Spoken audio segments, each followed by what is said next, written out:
Hello everyone. आज हम ना लेक्चर नंबर 15 स्टार्ट करते हैं, जो कि एग्जिस्टेंस ऑफ लिमिट पॉइंट के बारे में बात करेंगे आज। ठीक है।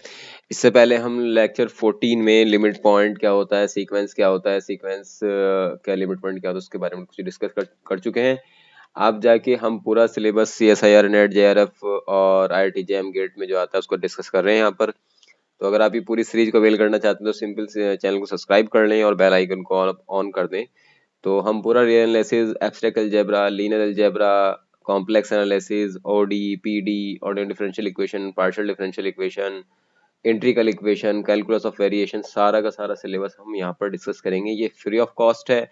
ये उतना उससे भी ज्यादा आपके लिए यूजफुल होगा जितना आप किसी कोचिंग सेंटर में जाकर पढ़ते हैं। ठीक है। मैं पूरा सिलेबस यहाँ डिस्कस करूंगा, आपको बेसिक से लेके चल रहे हैं सारे कॉन्सेप्ट समझाते हुए वन बाय वन। इसी सीरीज में ये हमारा लेक्चर नंबर आज 15 है। तो इसमें आज हम बात करेंगे एग्जिस्टेंस ऑफ लिमिट के बारे में, जो कि एक छोटी सी थ्योरम हमारे पास है, इसको बोल्जानो वेस्ट्रास थ्योरम बोलते हैं। वो ये कहती है कि every bounded sequence has a limit point. Okay. So लिखते हैं, चलिए उसको हम। क्या है बोल्जानो वेस्ट्रास थ्योरम।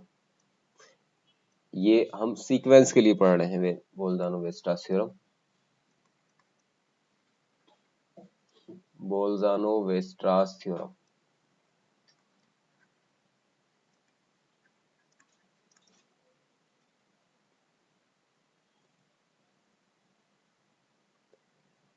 क्या कहती है Bolzano Weierstrass theorem? Every bounded sequence has a limit point. Every bounded sequence has a limit point। Limit point. Okay, simple सी इतनी सी बात है। जो सीक्वेंस फाइनाइट भी हो सकती है, इनफाइनाइट भी हो सकती है। दोनों ही केस में अगर फाइनाइट सीक्वेंस है या इनफाइनाइट सीक्वेंस है, अगर वो बाउंडेड है तो उसके पास लिमिट पॉइंट होगा। ये छोटा सा एक स्टेटमेंट है, एक थ्योरम है, जो बोल्जानो वेस्ट्रास थ्योरम के नाम से जानी जाती है। ठीक है। लेकिन इसका कन्वर्स ट्रू नहीं है। कन्वर्स ट्रू का मतलब क्या नहीं हो गया कि कन्वर्स इसका ट्रू नहीं है, ऑलवेज ट्रू नहीं होता कि अगर सीक्वेंस के पास लिमिट पॉइंट है तो इसके मतलब ये नहीं हो जाता कि वो बाउंडेड सीक्वेंस ही होगी। ठीक है। वो बाउंडेड हो भी सकती है, वो बाउंडेड नहीं भी हो सकती। कन्वर्स एक नोट लिख लें। Converse of above theorem or above statement not always true। okay, not always true। इसका मतलब क्या हो गया कि जो इसका कन्वर्स है वो कभी ट्रू नहीं। एग्जाम्पल समझ सकते हैं, जैसे कि एग्जाम्पल के लिए आप समझ लें, हम एक सीक्वेंस लेते हैं an। Suppose 1 2 1 4 1 6 1 8 like that. ठीक है। लिमिट पॉइंट क्या हो जाएगा इसका? जो हमने पहले डिस्कस कर चुके हैं, लिमिट पॉइंट वो होता है जो इनफाइनाइट टाइम रिपीट हो रहा है। जो रिपीट होता है वही लिमिट पॉइंट होता है। तो लिमिट पॉइंट यहाँ पर कितना हो गया? लिमिट पॉइंट हो गया यहाँ पर 1। ठीक है। और ये अनबाउंडेड है, एंड an क्या हो गया? अनबाउंडेड हो गई सीक्वेंस। अनबाउंडेड सीक्वेंस है ना भाई। अनबाउंडेड सीक्वेंस है तो भी लिमिट पॉइंट है, तो लिमिट पॉइंट है इसका मतलब जरूरी नहीं कि वो बाउंडेड हो जाएगी। लेकिन अगर कोई बाउंडेड सीक्वेंस है उसके पास लिमिट पॉइंट होता ही होता है। बोल रहा सिर्फ इतनी बात की, तो हम जैसे कन्वर्स के लिए एग्जाम्पल लेकर आपको दिखा दिया। ठीक है। चलिए अब हम नेक्स्ट रिजल्ट के बारे में बात करते हैं। नेक्स्ट रिजल्ट क्या है? Set of limit point of a bounded sequence. Set of limit point of a bounded sequence has a greatest and least member. बहुत सारे लिमिट पॉइंट हो सकते हैं किसी सीक्वेंस के। लिमिट पॉइंट्स हैं उनका एक सेट बनाया, तो उस सेट वो सेट जो होगा वो अपना लीस्ट और ग्रेटेस्ट मेंबर को रखेगा। सिंपल सा इतना सा रिजल्ट है। हम इन रिजल्ट के प्रूफ में नहीं जा रहे हैं, सिंपल हम रिजल्ट ही डिस्कस कर रहे हैं। ठीक है। क्योंकि हमें यहाँ पर बेसिकली अभी कोई प्रूफ तो करना नहीं है, क्योंकि हमें यहाँ पे एग्जाम के पॉइंट ऑफ व्यू से पढ़ना है अपने CSIR नेट JRF और गेट IIT जैम के लिए। रिजल्ट ये है कि the set of limit point, मैं आपको इजीएस्ट फॉर्म में समझाने की कोशिश कर रहा हूँ जो भी पॉसिबिलिटी बन सकती है। The set of limit point of bounded sequence. ठीक है। कोई बाउंडेड सीक्वेंस है उसके लिमिट पॉइंट का सेट जो होता है has the greatest and least value, least member कह सकते हैं। ओके, जो ग्रेटेस्ट और लीस्ट मेंबर होते हैं लिमिट, आप कह सकते हैं ग्रेटेस्ट और लीस्ट और ग्रेटेस्ट और smallest of the limit points of a bounded sequence और called the upper limit and lower limit. ठीक है, एक अपर लिमिट कहलाएगी, एक लोअर लिमिट कहलाएगी। जैसे कि मान लिया हमने कोई सीक्वेंस है, उसके लिमिट पॉइंट निकाले, उसके लिमिट पॉइंट में एक अपर लिमिट होगी, मतलब उसका सेट होगा लिमिट पॉइंट का, एक उसमें ग्रेटेस्ट पॉइंट होगा, एक लीस्ट पॉइंट होगा। जो ग्रेटेस्ट पॉइंट होगा उसको अपर लिमिट, जो स्मॉलेस्ट पॉइंट होगा उसको लोअर लिमिट बोलेंगे। इसको भी आप नोट में करके लिख सकते हैं। यहाँ पर नोट में क्या लिख सकते हैं, नोट में कि the greatest and smallest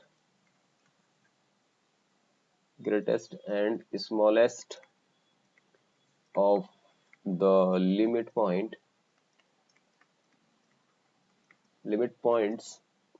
of bounded sequence are called what? Upper limit and lower limit। Upper limit and lower limit कहलाते हैं। एग्जाम्पल के लिए आप समझ सकते हैं इस स्टेटमेंट को कि जैसे एक सीक्वेंस है a n equal to -1 n।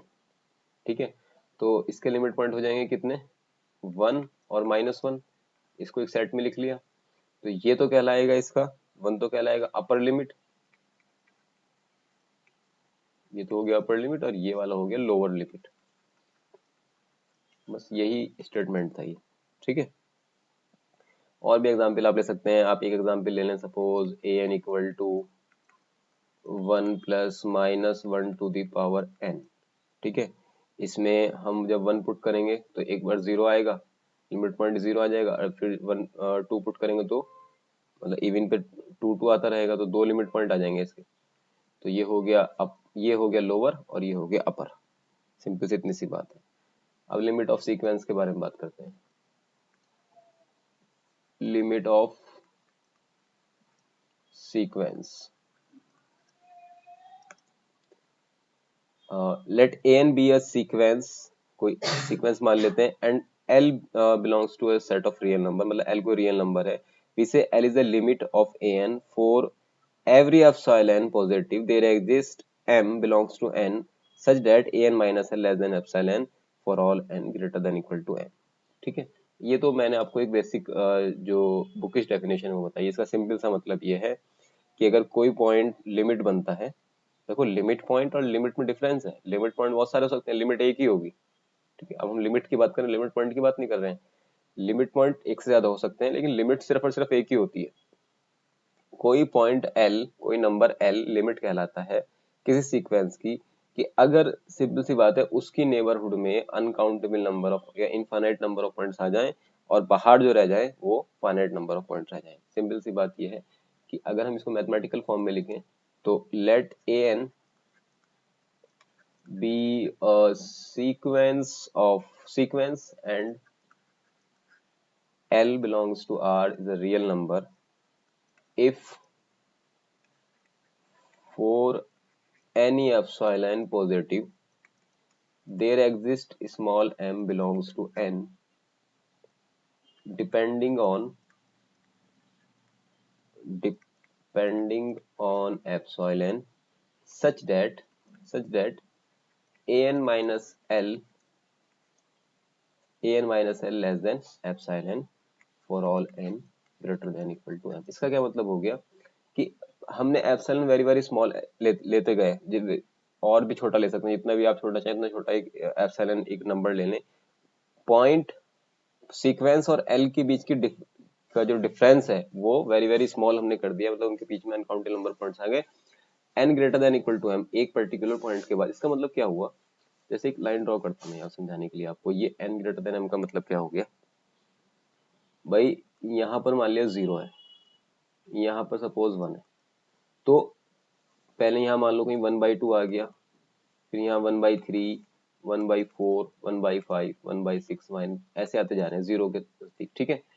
तो ये n ग्रेटर देन m मतलब कि एक पर्टिकुलर आपने यहाँ पर n ये था, इससे सारी बड़ी बड़ी वैल्यूज के लिए n की वैल्यू जब m से ग्रेटर होती रहेगी तो हम यहाँ जीरो की नेबरहुड में पहुंचते जा रहे हैं। और ये एप्सिलॉन जो है ना, ये एप्सिलॉन वही दूरी है जो ये वाली हमने लिखी है, स्मॉलेस्ट मतलब जो उसका जीरो, क्योंकि लिमिट पॉइंट बन रहा है l का मतलब यहाँ पर जीरो है, ठीक है। तो सीक्वेंस के टर्म और द लिमिट पॉइंट के बीच की दूरी जो है वो कम होती जा रही है, वेरी वेरी स्मॉल, अपनी एक आर्बिट्रेरी, इसलिए एप्सिलॉन जो आर्बिट्रेरी होता है आप इसको कितना भी कम कर सकते हैं। तो सीक्वेंस के जो पॉइंट्स हैं वो और जो पॉइंट एल है जिसको हम लिमिट पॉइंट कहते हैं, उनकी बीच की दूरी, उनके बीच का difference a n minus L को एप्सिलॉन से कम कर सकते हैं for all n greater than m के लिए। सिंपल सी बात ये है, ठीक है। और इसको लिखते कैसे हैं, then we write as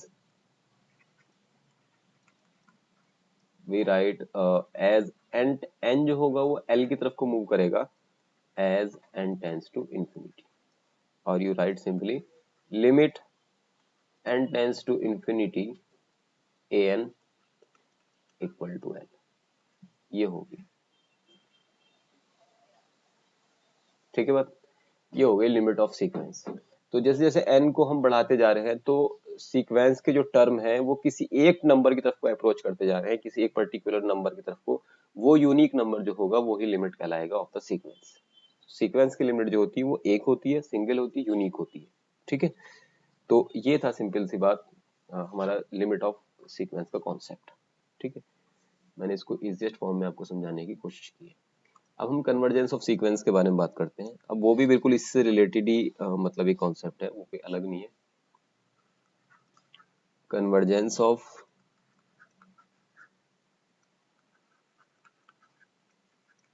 sequence,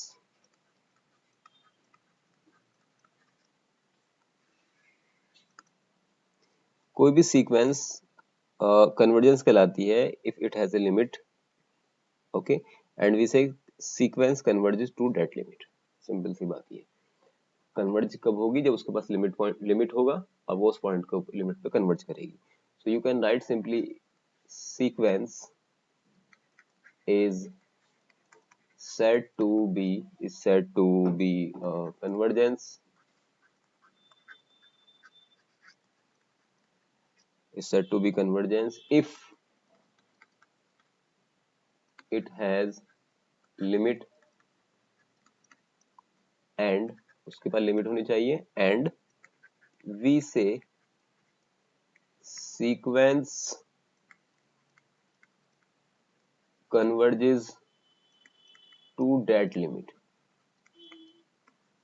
converges to that limit। ये सिंपल सी बात है, ठीक है। तो सीक्वेंस कन्वर्ट करेगी अपने लिमिट के ऊपर, सिंपल सी बात है। If L is a limit of a sequence, इसका मतलब क्या हो गया कि ए एन जो है कन्वर्ज करती है, भाई एल पे कन्वर्ज करेगी तो इसका मतलब ये हो गया ना कि एल और सीक्वेंस के बीच की दूरी को एप्सिलॉन से कम कर सकते हैं। सो नोट में हम लिख सकते हैं यहाँ पर सिंपल सी बात, if L is a limit, बच्चे ध्यान रखें लिमिट एंड लिमिट पॉइंट में डिफरेंस। अगर एल कोई लिमिट है of a sequence a n, ठीक है, तो यहाँ से क्या इंप्लाइज होता है कि ए एन क्या करती है, a n is converges to L, okay. यहाँ से इसका मतलब हो गया कि जो ए एन माइनस एल है इनका difference less than epsilon for all n greater than equal to m के लिए। सिंपल सी बात इतनी सी है, ठीक है। तो अगर आप ऐसा कर पा रहे हैं तो इसका मतलब क्या हो गया, अगर हम थोड़ा सॉल्व करके लिखें तो हम इसे ऐसे लिख सकते हैं ना कि ए एन लाइज बिटवीन, लिख लें यहाँ पर कितना, एल प्लस ए एन, और यहाँ हो जाएगा एल माइनस ए एन, और आप इधर लिख लें एल माइनस ए एन से लेके एल प्लस ए एन तक, ठीक है, for all n greater than equal to n, ठीक है। और थोड़ा सा इसे सही करके लिखना चाहते हैं, अगर और आगे सॉल्व करके लिखना चाहते हैं तो इसका मतलब ये हो गया ना कि ए एन जो है सीक्वेंस वो बिलोंग कर रहा है एल माइनस एप्सिलॉन से एल प्लस एप्सिलॉन के बीच में, for all n greater than equal to n. यहाँ से क्या मतलब होता है कि L is a limit of sequence, जैसे हमने सेट की लिमिट के बारे में बात करी थी, उस तरह हम सीक्वेंस की लिमिट के बारे में बात कर रहे हैं यहाँ पर। ठीक है, तो इसका मतलब हमने वही कर दिया ना, या नेबरहुड लिया है भाई, सारे जो ए एन है वो एल की नेबरहुड में आ गए। नेबरहुड कितनी छोटी है, एप्सिलॉन जितनी छोटी है। एप्सिलॉन आर्बिट्री नंबर है, बहुत स्मॉल नंबर है, आप इसे कितना भी आर्बिट्री रूप से छोटा कर सकते हैं। ठीक है, तो ये है simple concept of convergence of sequence. तो कन्वर्ज क्यों करेगी, अगर उसके पास एक लिमिट होगा। ठीक है, इसी तरह से हम एक नोट के तौर पे लिख सकते हैं, इस डेफिनेशन के साथ हम ये लिख सकते हैं कि from the above definition we can say after m minus 1th term all term of a sequence contained in a open interval, मतलब एक पर्टिकुलर नंबर ऑफ टर्म को छोड़ करके सारे टर्म जो है वो एक नेबरहुड के अंदर आ जाएंगे। तो क्या कहेंगे, if l is a limit of an then every neighborhood of l leaves out m minus 1 term और leaves out only finite terms of sequence। ठीक है, तो मैं इसको लिख देता हूँ आपको समझाने के लिए, नहीं तो ऐसे भी हो सकता है कुछ बच्चों को समझ में ना आ पाए चीजें। तो इसको लिखने के लिए हम सिंपल सी बात इतना करेंगे कि हम लिखेंगे फ्रॉम द अबव, इस रिजल्ट के through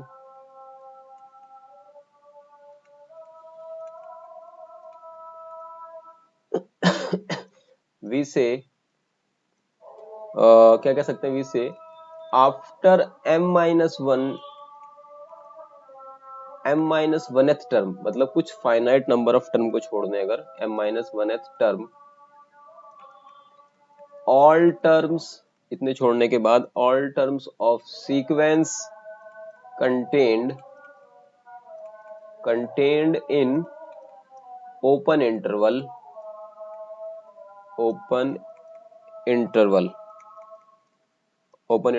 l minus epsilon to l plus epsilon।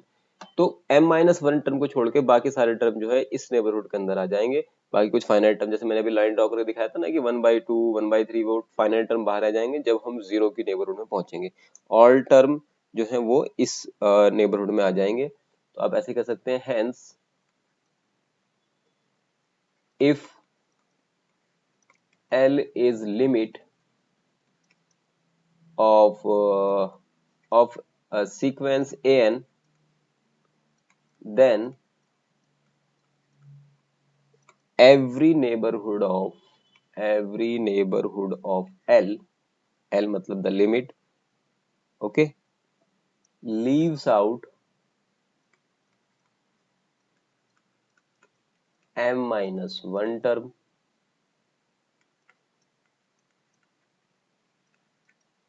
or leaves out only finite terms of sequence। ठीक है बात। तो फाइनाइट टर्म को छोड़ करके सारे सारे के टर्म जो इनफाइनाइट टर्म है वो उसकी नेबरहुड में आ जाएंगे। सिंपल सी बात, ये नोट के तौर पर याद रख सकते हैं। ये सारे नोट्स में इसलिए लिखा रहा हूँ आपको कि ये भी काफी इंपॉर्टेंस रखते हैं। जब हम क्वेश्चन सॉल्व करते हैं तो हमारे दिमाग में वो पूरा सिनेरियो चलना चाहिए कि हम लिमिट फाइंड करने किसी सीक्वेंस की तो क्या क्या पॉसिबिलिटी हो सकती है। ठीक है बात।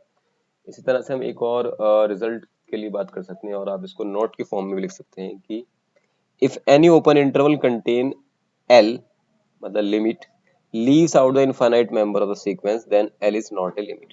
ठीक है, अगर बाहर इन नेबरहुड के बाहर, मतलब जैसे कि मैं एक लाइन ड्रॉ करके दिखाता हूँ आपको, जैसे ये नेबरहुड, अगर इसके बाहर इनफाइनाइट टर्म आ गए ना और वो एल यहाँ पर है, तो इसका मतलब फिर वो लिमिट नहीं बनाएगा, बाहर फाइनाइट नंबर ऑफ टर्म ही रहने चाहिए।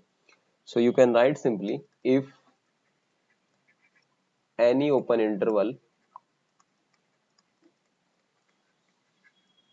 contain और containing L, L मतलब कोई एक नंबर, leaves out, यहाँ पे भी लिमिट नहीं बोलेंगे इसको, leaves out infinite members of sequence then L is not limit of the sequence। इस सीक्वेंस की हम बात कर रहे हैं जिसके साथ इनफाइनाइट टर्म अगर हमने बाहर छोड़ दिए हैं, देख लो यहाँ पे इनफाइनाइट मेंबर अगर बाहर छोड़ दिए हैं तो वो L जो होगा लिमिट नहीं बनेगा। ठीक है। If a n be a sequence of non negative numbers then limit उसकी एल होगी। मतलब क्या, अगर ए एन के पास एक ए एन को सीक्वेंस है नॉन निगेटिव मेंबर्स की, तो उसकी लिमिट भी पॉजिटिव ही आएगी।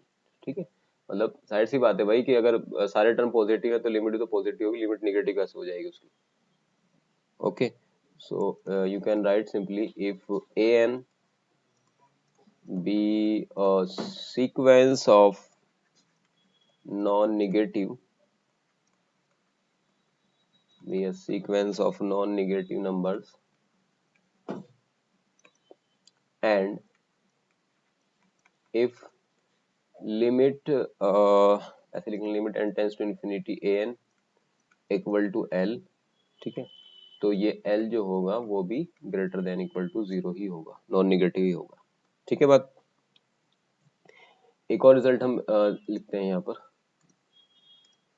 अगर इसको भी नोट बना के लिख लें अपनी तरफ से ऐसे ही, if an be a sequence of suppose a real number, if an less than equal to m, कोई m कोई नंबर है, कोई एक रियल नंबर है, ठीक है, for all n belongs to n, then an tend to infinity an equal to l, then l भी less than होगा m से। इसका मतलब ये होता है कि मतलब जैसे कोई सॉरी an कोई सीक्वेंस है, ठीक है, B a sequence of real number, अगर ये कोई रियल नंबर की सीक्वेंस है, ठीक है, और हम ये कहें कि if a n less than equal to m है, मतलब ये बाउंडेड है, अपर बाउंड इसका एग्जिस्ट करता है for all n belongs to natural number के लिए, जैसे a one a two a three सारे के सारे जो है वो एक किसी एन से लेस है और इसकी लिमिट एग्जिस्ट करती है, and limit of n tends to infinity of a n क्या है, अगर एल है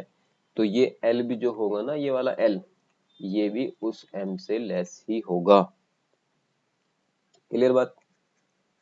ओके, चलो एक और बात देखते हैं कि अगर एल कोई एल इज ए लिमिट है then it is the only limit point. तो लिमिट और लिमिट पॉइंट में क्या डिफरेंस हुआ कि लिमिट पॉइंट पे एक से ज्यादा हो सकते हैं लेकिन लिमिट एक ही होगी। तो अगर कोई लिमिट है तो वो लिमिट पॉइंट भी होगा, ठीक है, लेकिन वो यूनिक लिमिट पॉइंट होगा। फिर इफ एल इज लिमिट, अगर एल लिमिट है then it is only limit point, only limit point of a n. A n मतलब वो सीक्वेंस, अगर वो लिमिट है तो वो अकेला लिमिट पॉइंट होगा। A n has more than one limit point then it has no limit. अगर इसका मतलब ये हो गया अगर उसके पास एक से ज्यादा लिमिट पॉइंट आ रहे हैं तो उसके पास लिमिट नहीं एग्जिस्ट करेगी फिर। ठीक है ना, लिमिट एग्जिस्ट नहीं करेगी अगर एक से ज्यादा लिमिट पॉइंट आ रहे हैं। लिमिट तभी एग्जिस्ट करेगी कि सिर्फ उसके पास एक ही लिमिट पॉइंट हो, तो वही उसका लिमिट बन जाएगा। तो इसको भी लिख लें कि अगर किसी सीक्वेंस के पास एक से ज्यादा लिमिट पॉइंट है तो इसका मतलब वो सीक्वेंस फिर उसके उस सीक्वेंस के पास कोई लिमिट नहीं है। ठीक है, लिमिट पॉइंट है लेकिन लिमिट नहीं है, लिमिट नहीं है तो कन्वर्जेंस नहीं है। फिर ये सब चीजें एक दूसरे से जुड़ी हुई हैं। तो हम लिख सकते हैं कि if a n has more than one limit point, more than one limit point, then it has no limit, it has no limit। Simple सी बात। अगर एक से ज्यादा लिमिट पॉइंट होगा उसके बाद कोई लिमिट नहीं होगी, सिर्फ लिमिट पॉइंट होगा, लिमिट नहीं होगी तो कन्वर्ज नहीं करेगी सीक्वेंस। ठीक है, अब हम बात करते हैं कि जो भी कन्वर्जेंट, इसका मतलब क्या होगा, जो कन्वर्जेंट सीक्वेंस होती है वो बाउंडेड होती है, बाउंडेड होगी तो लिमिट पॉइंट होगा, वेस्ट्रास ने बात कर दी है पहले से ही बात। ठीक है, मतलब उसके बाद लिमिट पॉइंट्स होंगे ही होंगे। ठीक है, तो एक ये भी बड़ा अच्छा रिजल्ट है जो वेरी वेरी इंपॉर्टेंट भी है एग्जाम के पॉइंट ऑफ व्यू से भी। आप इसको थ्योरम के फॉर्म में लिख सकते हैं कि एवरी कन्वर्जेंट सीक्वेंस, हम इसके प्रूफ की तरफ नहीं जा रहे हैं यहाँ पर, every convergent sequence is bounded. Okay, सभी कन्वर्जेंट सीक्वेंस होती हैं वो बाउंडेड होती हैं। भाई जाहिर सी बात है बाउंडेड तो होंगी, लिमिट कन्वर्जेंट तो लिमिट पॉइंट आ गया, लिमिट आ गई उसकी, कन्वर्जेंट तो लिमिट आ गई, लिमिट आ गई तो बाउंडेड हो गई। सिंपल सी बात है, सोचने की बात है, थ्योरम को प्रूफ करने को फायदा ही नहीं है, स्टेटमेंट याद रखें इतना ही काफी है कि every convergent sequence is bounded. इसी तरह से every sequence can not converge to more than one limit point. भाई more than one limit point पर कन्वर्ज तो कर ही नहीं सकती, अगर more than one limit point तो चली गई, इसको एक ज्यादा लिमिट पॉइंट हो तो कन्वर्जेंट ही नहीं होगी, ठीक है। और sequence convergent has unique limit point, इसको भी लिख लेंगे रिजल्ट के तौर पे, रिजल्ट के तौर पे इसको भी लिख लेंगे थ्योरम बना करके। A sequence can not converge converge to converge to more than one limit, or every convergent sequence